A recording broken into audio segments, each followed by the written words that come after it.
Le bal des fauves.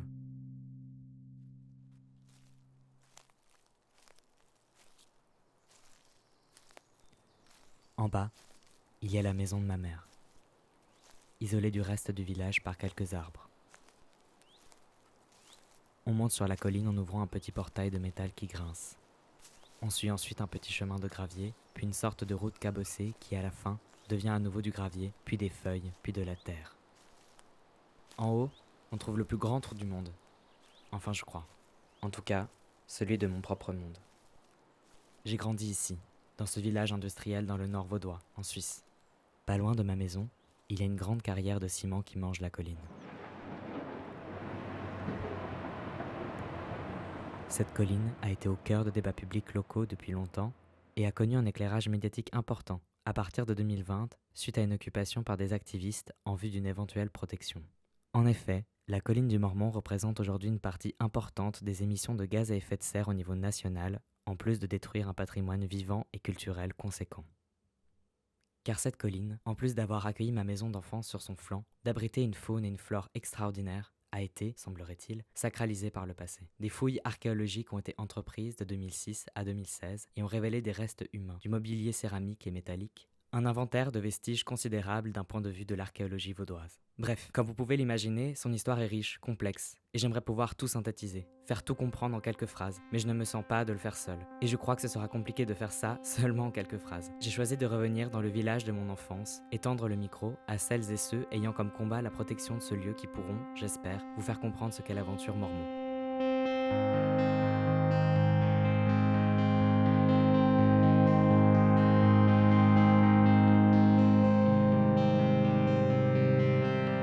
Une histoire de béton, de capitalisme et de lutte écolo, réalisée et produite par Soen Dellenbach.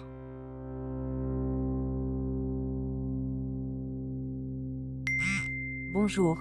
Nous vous informons que le prochain tir de mine aura lieu dans un quart d'heure. Nos salutations les meilleures. La cimenterie des Clépans.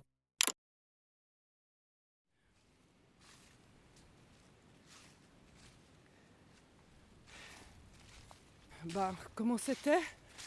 C'était juste magnifique, c'était un endroit magique. J'ai passé des heures et des heures à arpenter les chemins, à jouer. Évidemment, avec des copains, des copines, on faisait des cabanes derrière chez nous.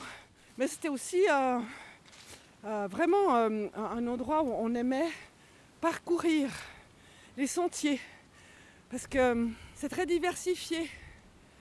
La faune et la flore, elle est tellement riche que en quelques centaines de mètres, tu passes d'une ambiance complètement différente à l'autre.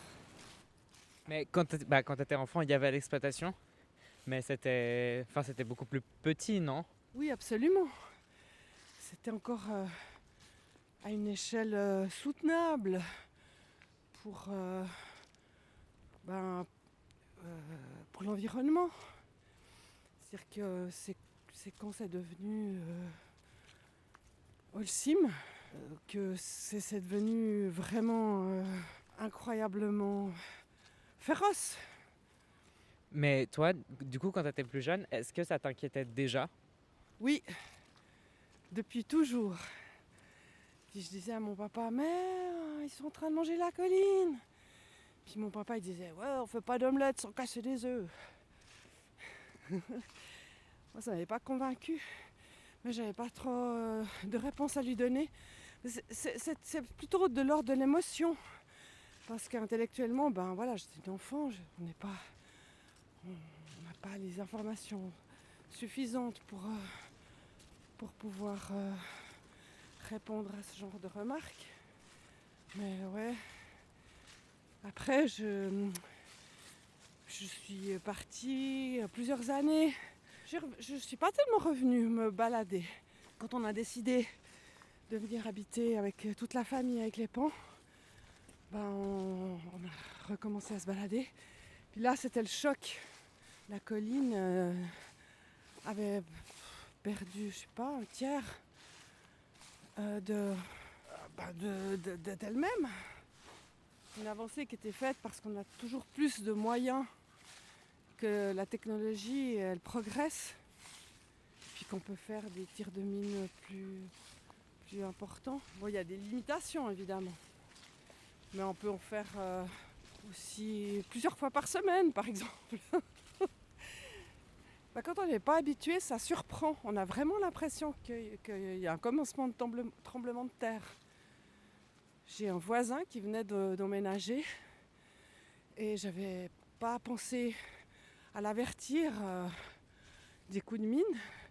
Du coup, la première fois que c'est arrivé et qu'il était là, il est sorti de la maison parce qu'il pensait qu'il y aurait un tremblement de terre et que la maison allait lui tomber dessus.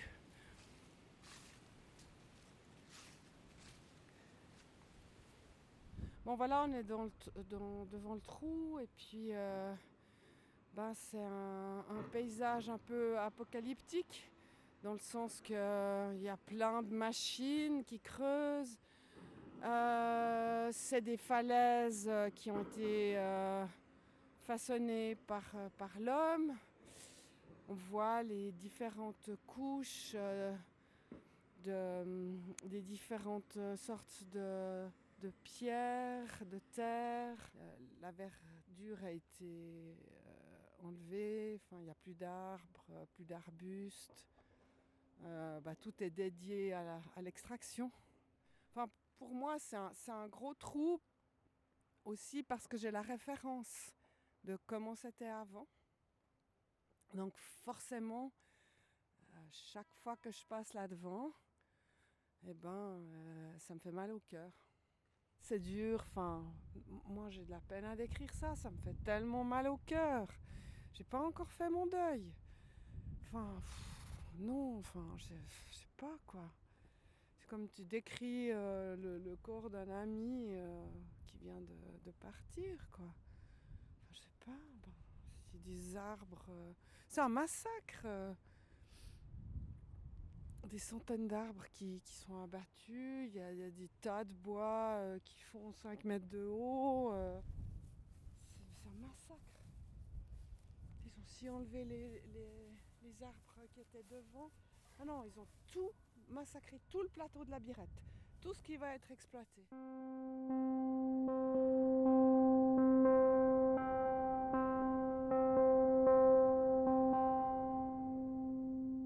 Le Mormont, là où se situe l'exploitation dont Nicolas parlait, est une colline de 604 mètres située à cheval entre les communes d'Éclépant et La Sarraz en Suisse, dans le canton de Vaud.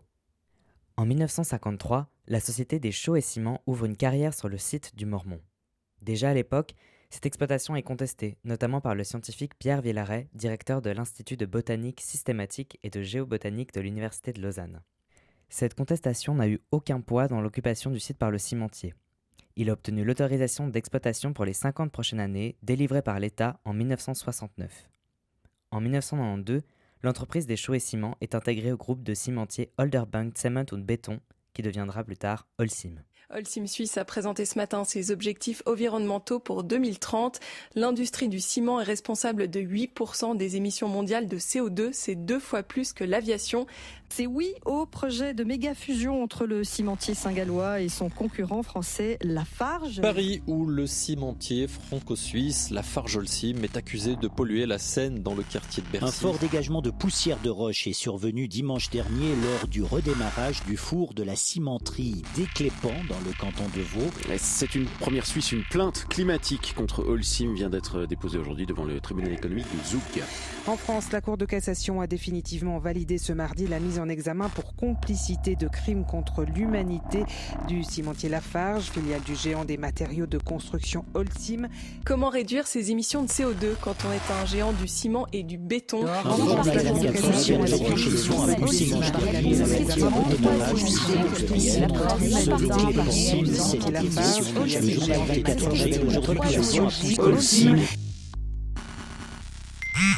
Bonjour. Nous vous informons que le prochain tir de mine aura lieu dans un quart d'heure. Nos salutations les meilleures. La cimenterie d'Éclépant. Tu voulais prendre la tisane? Alain Chanson est biologiste de formation, a étudié la botanique et la biologie végétale à l'université de Lausanne, où il a été notamment par la suite enseignant pendant 10 ans. Depuis sa retraite, en 2017, Il est actif et milite pour la protection de la nature. Il fait partie du comité du parti politique Les Verts et a été un membre fort de l'association Pro-Natura. Résidant à Éclépant, il est fortement attaché à la colline et est actif pour sa protection depuis 2013 en créant, par exemple, l'association de sauvegarde pour le Mormon, l'ASM. Je le rencontre chez lui. Il n'habite qu'à quelques minutes de ma maison d'enfance. Il a les yeux rieurs et des lunettes toutes rondes. Il ressemble un peu à John Lennon. Il me sert une tisane aux plantes du Mormon et me prévient d'avance qu'il a beaucoup de choses à me dire.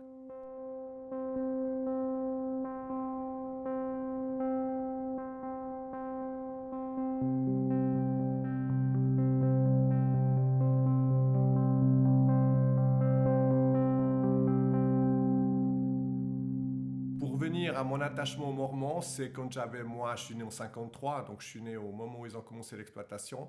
Quand j'avais entre 14 et 16 ans, mon frère aîné, il venait faire de la grimpe ici. Quand il avait lui 16 ans, il avait une année de plus que moi, il avait fait jeunesse et sport, etc. Il s'intéressait à la montagne, tout ça. Enfin, il avait une équipe de copains, ils ont fait énormément de grandes courses dans les Alpes et tout ça. Et puis il venait s'entraîner, il y avait des voies qui se situent près de la maison, là où il faisait le contrôle des marchandises, où il y a le grand tilleul et le platane, plein de trous là, tu vois. Puis moi, j'étais pas très bon, j'avais très vite le vertige, puis en plus, quand j'étais tout petit, je m'étais fait amputer d'un doigt, donc j'avais pas de poigne et tout, donc c'était pas quelque chose qui m'a beaucoup intéressé, mais je suis quand même allé grimper un petit peu là-bas au Mormon, donc tu vois, dès l'âge de 14, 15, 16 ans. Et puis, toute ma jeunesse, dans mon petit village de Grancy, on était dehors, on allait se promener, on allait dans la nature, on allait faire des cabanes, donc vraiment énormément de contact avec la nature. Et puis je me disais, mais quand j'avais 16 ans, quelque chose comme ça, je pourrais faire de la biologie. J'ai décidé de faire la botanique. Ce qui est intéressant, c'est que j'ai aussi pas mal discuté avec Pigna à l'époque, j'étais déjà écolo, et puis l'usine polluait beaucoup à l'époque, il n'y avait pas de filtre adéquat, il y avait des couches de calcaire sur les feuilles des arbres, et puis il me parlait de l'importance du béton, puis moi je lui parlais déjà dans les années 70 de la protection de la nature, du fait que le site était important, et j'avais été, très impressionné par mon prof de botanique, qui à l'époque était un des seuls qui avait fait opposition à l'usine. Puis à l'époque, tout le monde se désintéressait de la protection de la nature. À l'endroit où il y a l'usine, il y avait une chaînée pubescente dans laquelle il y avait une espèce d'orchidée très rare, qui maintenant a disparu, qui a été entièrement détruite par l'usine. Donc j'étais aussi confronté avec la problématique de la protection de la nature, et particulièrement du Mormon, en étant en contact une année avec ce prof.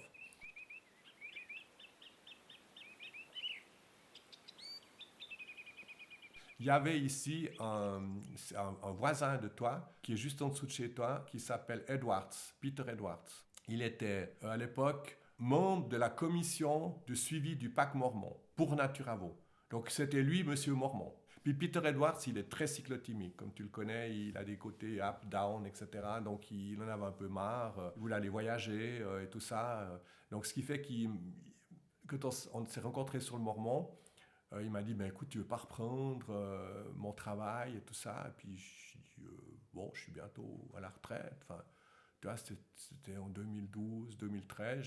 J'avais plus beaucoup d'années à faire. J'étais bien installé dans mon métier. J'avais beaucoup de responsabilités, mais j'étais moins au laboratoire. J'avais moins des horaires discontinus. Je travaillais moins les week-ends. C'était plus direction de laboratoire, rendu des résultats, etc. Enfin, voilà. Et puis, j'ai dit, écoute, pourquoi pas? Donc, j'ai repris son poste à ProNatura. J'ai été membre du comité centre de ProNatura pendant 5 ans. Et là, j'étais Monsieur Mormon.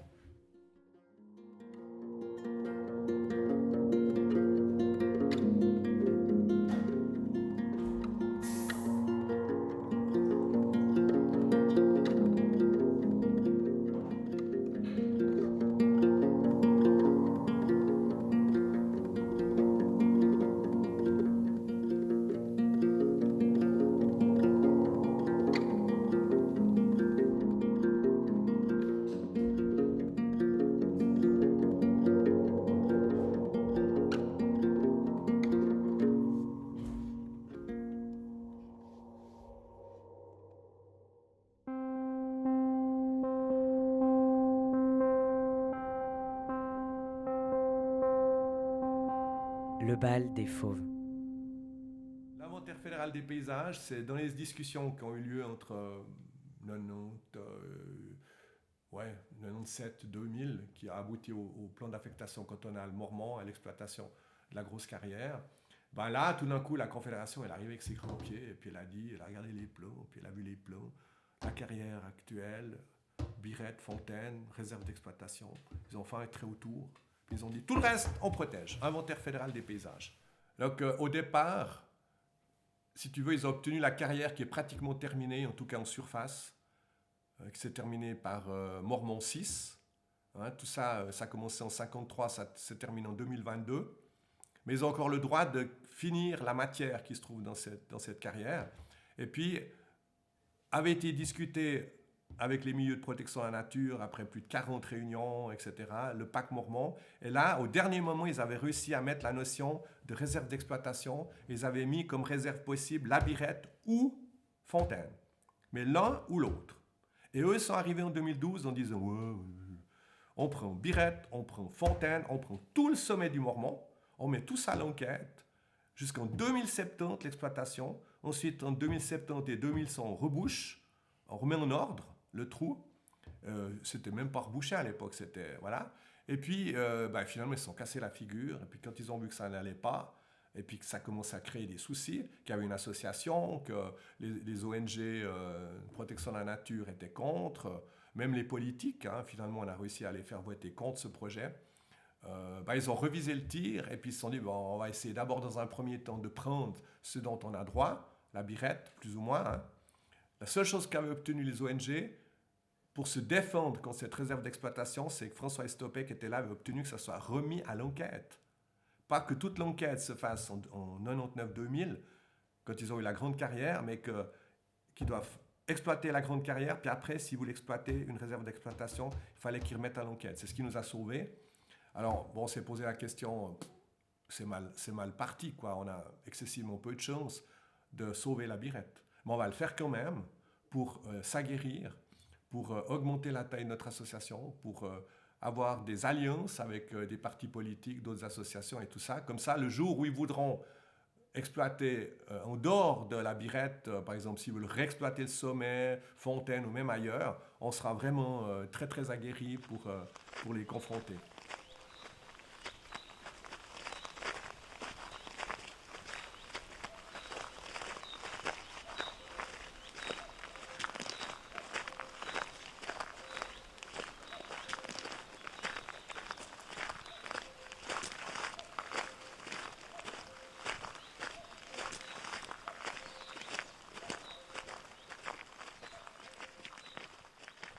D'un coup, quelques semaines avant, on fait la balade annuelle sur le Mormont. Et puis là, il y a Mathilde avec ses copains, c'était 3, qui sont venus pour discuter avec nous.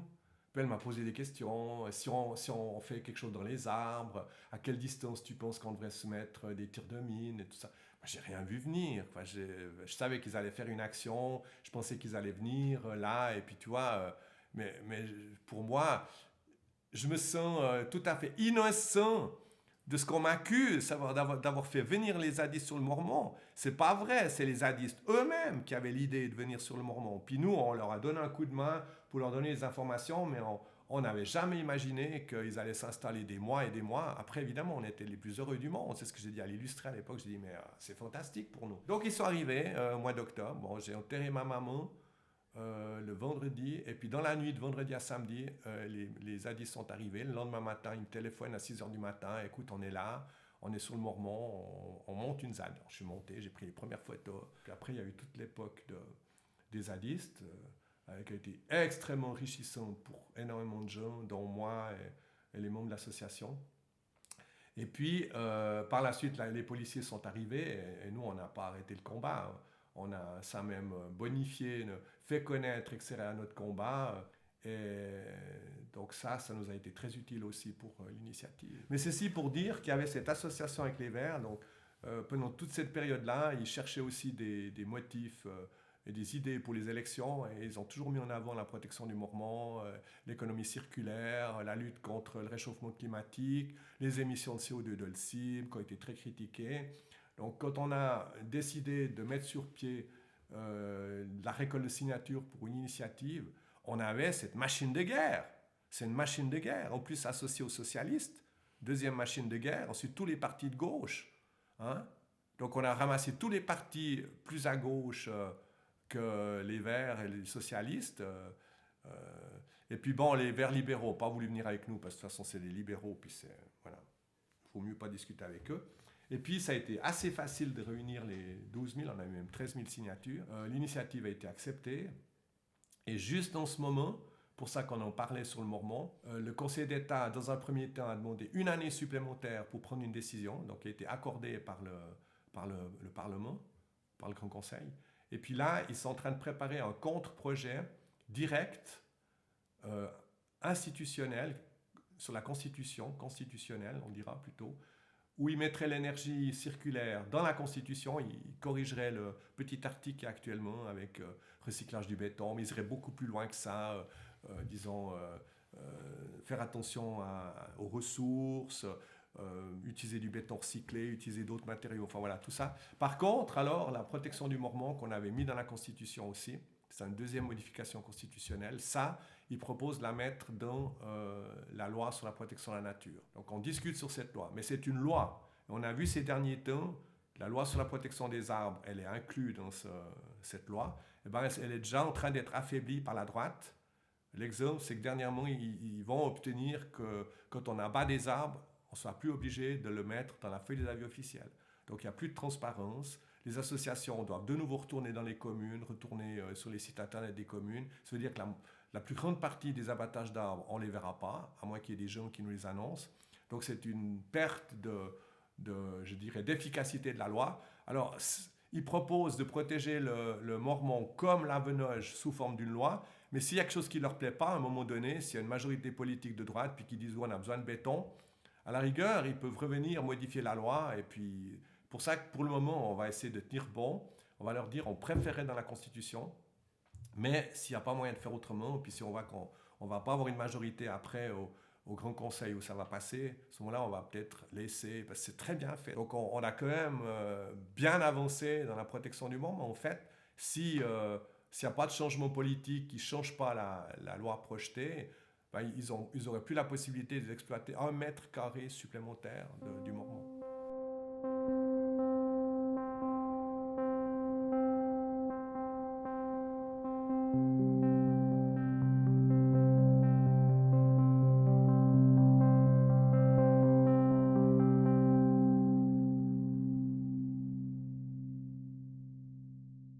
J'ai connu d'abord la colline parce que l'ASM faisait des balades de temps en temps pour faire connaître justement cet endroit, leur combat.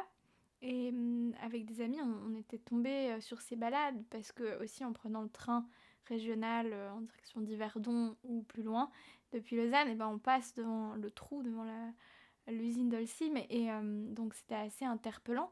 Ça nous a amené aussi à nous documenter sur ce qu'était Holcim, à rapidement prendre connaissance que c'était l'industrie la plus émettrice de CO2 dans le pays. Et puis comme on était des militants, militantes climat qui venaient d'avoir fait toutes les grèves du climat et d'autres actions pour alerter sur le réchauffement climatique, ça nous a tout de suite interpellés cet endroit, et donc on est allé le visiter maintes fois. Avant l'installation de la ZAD, on l'a beaucoup arpenté, notamment je me souviens d'un matin assez drôle où on était allé juste voir un peu les lieux, prendre connaissance avec ce lieu qui était assez magique. Enfin, je dis était parce que là on parle et les arbres ont été rasés toute cette semaine par Holcim. Et donc on est arrivé ce matin et il y avait une vieille maison qui avait été construite à l'époque illégalement par une famille, puis qui avait une espèce de pointe biscornue c'était la pointe d'antenne.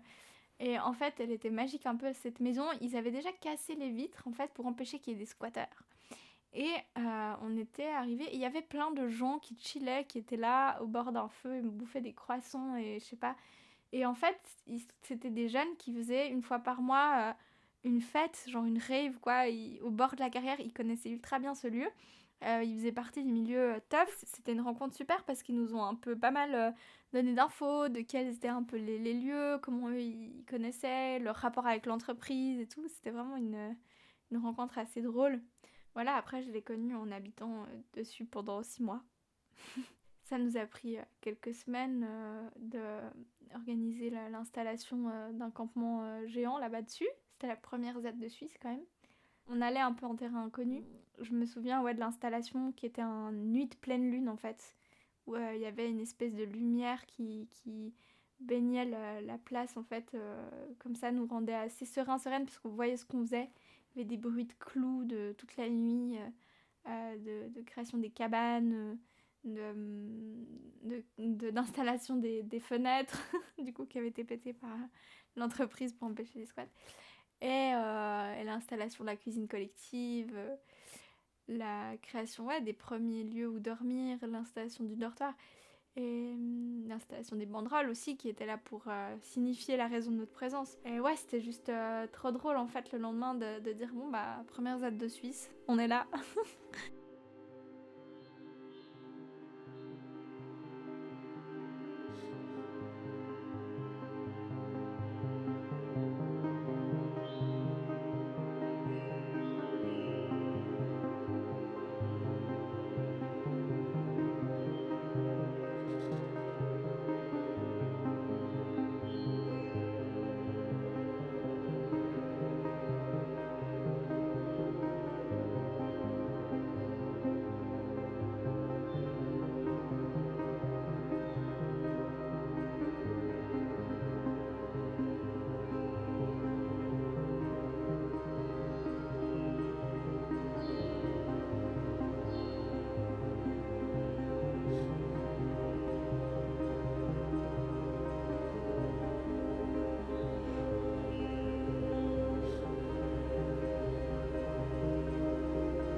L'accélération, on voit, du réchauffement climatique est massive. Donc il y a une vraie urgence à changer, à faire bifurquer ce monde. Et que donc il faut, si le gouvernement n'est plus capable, et n'a jamais été capable en l'occurrence, d'entendre ces arguments écologiques, il faut passer à un niveau supérieur d'action. Bonjour. Nous vous informons que le prochain tir de mine aura lieu dans un quart d'heure. Nos salutations les meilleures. La cimenterie des Clépans.